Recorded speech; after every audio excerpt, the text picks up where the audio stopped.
참 예수님, 오늘은 대림 제4주일입니다. 임박한 구세주 성탄을 앞두고 강생의 신비에 대해서 묵상해보고자 합니다. 오늘 복음에서 들으셨듯이 하느님께서는 구세주 예수님을 다윗의 자손인 요셉과 마리아가 같이 살기 전에 처녀인 마리아의 몸에서 성령으로 잉태시키셨습니다. 천사를 통해 이를 전해들은 요셉은 마리아를 아내로 맞아들였습니다. 이를 기록한 마태복음서는 이사야의 예언을 해석하여 전해주기를 보아라, 동정녀가 잉태하여 아들을 낳으리니 그 이름을 임마누엘이라고 하리라 하신 말씀이 이루어졌다고 했습니다. 임마누엘은 하나님께서 우리와 함께 계시다는 뜻입니다. 믿음이 없는 사람에게는 어떻게 여인이 남자없이 아이를 낳을 수 있느냐고 의심을 품을 수도 있겠으나 하느님만이 오실 수 있는, 또 하나님의 능력으로 알면 불가능한 일이 없다고 믿는 우리 신앙인들에게는 그보다는 오히려 하느님께서 인간이 되어서 세상을 찾아오셨다는 사실이 훨씬 더 중요합니다. 성령으로 말미암은 잉태를 전하러 요셉의 꿈에 나타나신 천사는 그분께서 당신 백성을 죄에서 구원하실 것이라고 알려주었습니다. 당신 백성을 죄에서 구원하실 것이다. 이 전갈은 구세주로 오신 예수님께서 인류를 하느님과 다시 화해시키실 것이라는 것을 의미합니다. 어떻게? 그 방식은 인간이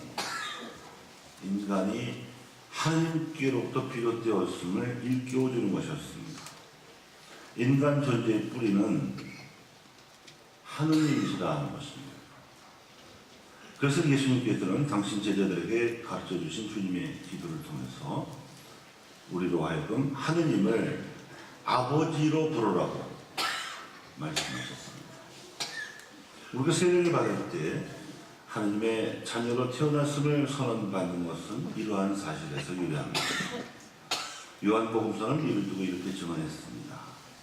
그분께서는 당신을 받아들이는 이들, 당신의 이름을 믿는 모든 이에게 하느님의 자녀가 되는 권한을 주셨다.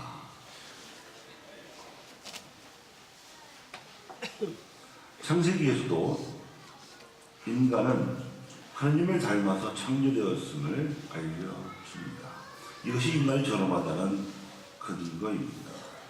그래서 교회와 신앙인들은 존엄해야 할 인간이, 특히 사회적 약자들이 힘이 없어서 차별을 받거나 소외당할 때 무엇이든 할 수 없습니다. 이것이 교회가 갖는 사회적 관심의 근거입니다. 요한 사도는 첫째 편지 4장 7절에서 13절에서 이렇게까지 말합니다. 사랑하는 여러분에게 당부합니다.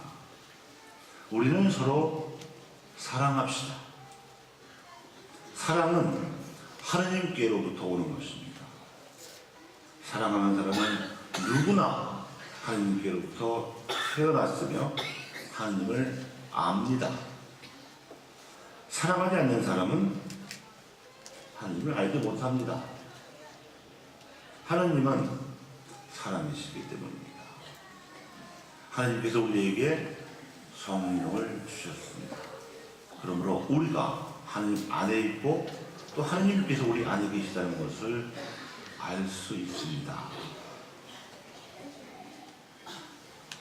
여기서 요한 사도가 말하는 사랑은 이 세상을 찾아오신 하느님의 사랑입니다. 우리가 흔히 알고 있는 인간적인 사랑을 배제하는 것은 아니겠으나 그것을 넘어서는, 그것을 더 포괄하는 하느님의 사랑입니다.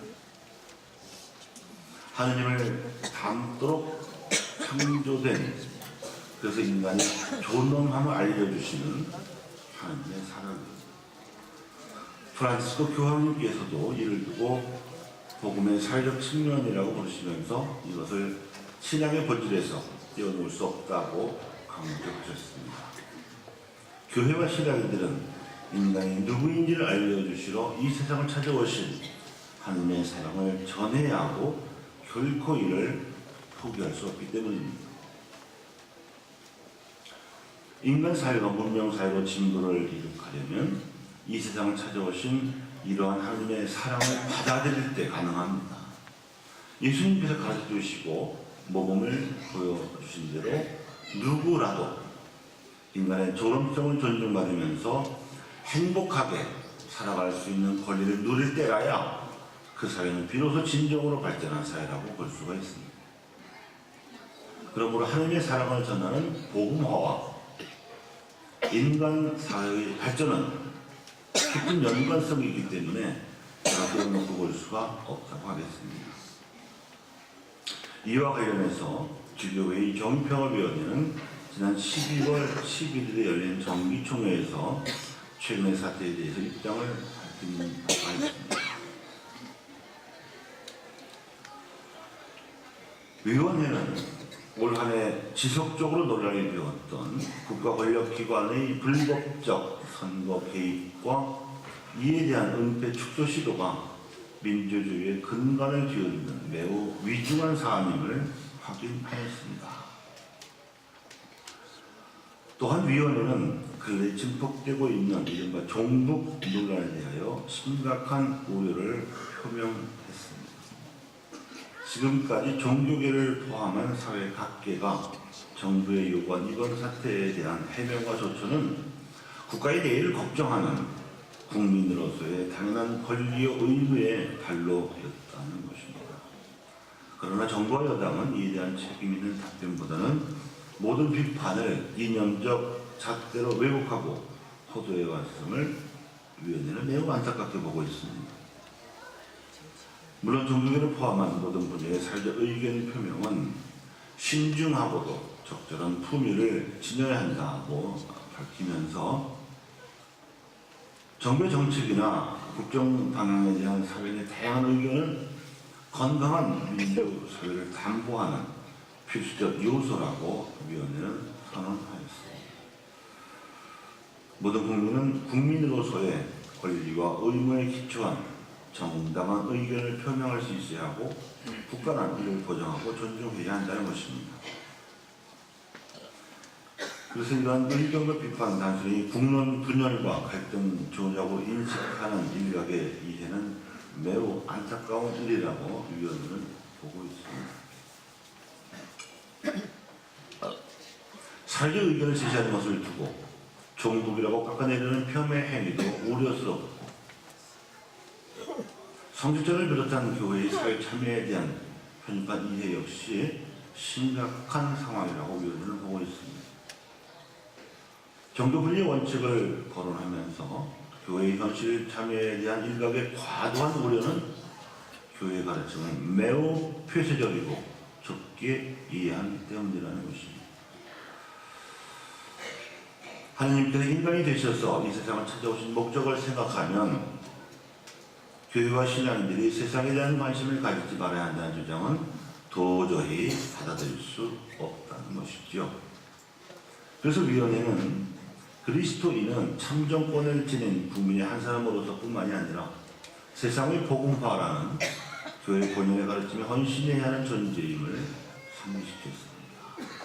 따라서 모든 그리스도인은 교회의 가르침에 근거해서 자신의 양심적 의견을 현실의 모든 영역에 걸쳐서 자유롭고 복음적인 방식으로 표명할 수 있고 또 그래야 한다고 하겠습니다. 그 이유는 교회가 결코 현세적인 야심이나 정치적 목표를 가지고 움직이지 않으며 오히려 약자와 가난한 이들, 소외되고 억압받는 이들의 편에 서서 발언하기 때문입니다.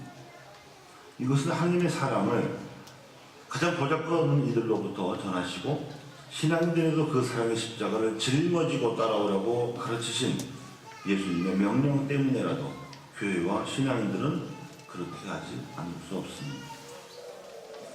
그래서 약자들의 일방적 희생을 초래하는 밀양 송전탑과 제주 해군 기지와 같은 사업이 비록 국책 사업이라고 할지라도 이와 같은 교회 가르침에 따른 그리스도인들의 비판에서는 예외일 수 없다고 위원회는 밝혔습니다. 마지막으로 위원회는 제2차 바티칸 공회에서 반포한 사목헌장의 가르침을 인용했습니다. 교회는 국가 권력이 부여하는 특권을 바라지 않는다. 교회가 언제나 어디에서나 참된 자유를 가지고 신앙을 선포하고 사회에 관한 교회를 가르치며 사람들 가운데서 자기 인도를 자유를 수행하고 인간의 기본권과 영혼들의 구원을 요구할 때에는 정치 질서에 관한 일에 관해서도 윤리적 판단을 내리는 것이 정당하다.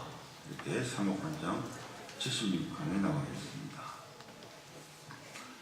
이상 주교회의 정의평화위원회에서 정리한 입장을 소개해드렸습니다. 이 사안이 최근 우리 사회에 굉장히 민감한 사안임을 알고 있고 신자들 가운데에서도 이런 이야기가 교회에 나오는 것을 불편해하시는 분이 계신 것을 모르지 않습니다만 이것은 천주교회의 공식적 입장이기 때문에 신자분들에게 전달해드리지 않을 수가 없어서 말씀을 드렸습니다. 신자들 사이에서 이 정치적인 견해 차이로 분란이 생기지 않기를 바랍니다. 다시 대림 제4주일의 주제로 들어가서 말씀을 드리겠습니다. 하느님과 세상을 분리할 수 없습니다. 사람과 사회를 분리할 수도 없습니다. 이 같은 이치는 인간이 되셔서 이 세상을 찾아오신 하나님을 생각해보면 분명해집니다.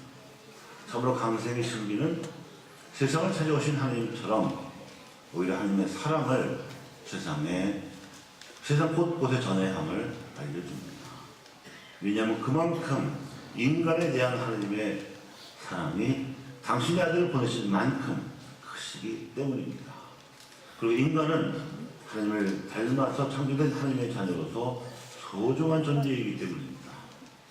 참으로 존엄한 존재인 인간의 품위를 교회와 신앙인들은 세상에 나가서 특히 힘이 없어서 소외당하거나 차별받는 이들에게까지 증거할 사명이 있습니다. 그것이 바로 기쁜 소식, 즉 복음의 사회적인 차원입니다. 그렇게 사랑을 실천함으로써 우리는 하나님의 자녀임을 증거하게 되는 것이고 죄에서 벗어나서 구원된 하나님의 백성이라는 것을 확인하게 되는 것입니다. 이 세상에 찾아오셔서 하나님 나라의 복음을 선포하신 예수님께서는 그 하나님의 나라가 사람들 사이에 있다, 즉 인간 관계 안에 있다고 말씀을 하셨습니다. 하나님의 사랑이 실천되는 인간 관계 안에 하나님의 나라가 도래한다는 뜻이겠습니다. 예수님의 또 다른 이름이 임마누엘이었습니다. 그리고 그 뜻은 하나님께서 우리와 함께 계시다는 뜻입니다. 그것처럼 사람들이 교회와 신앙들을 통해서 하나님의 사랑을 느낄 때 기쁨을 누릴 수 있고 하나님을 맞이할 수 있겠습니다. 다가오는 성탄절에 교회 여러분들께서 하나님의 사랑을 더욱 깊이 묵상하시기를 바라는 신앙으로 강성의 신비에 대해서 말씀을 드렸습니다. 아멘.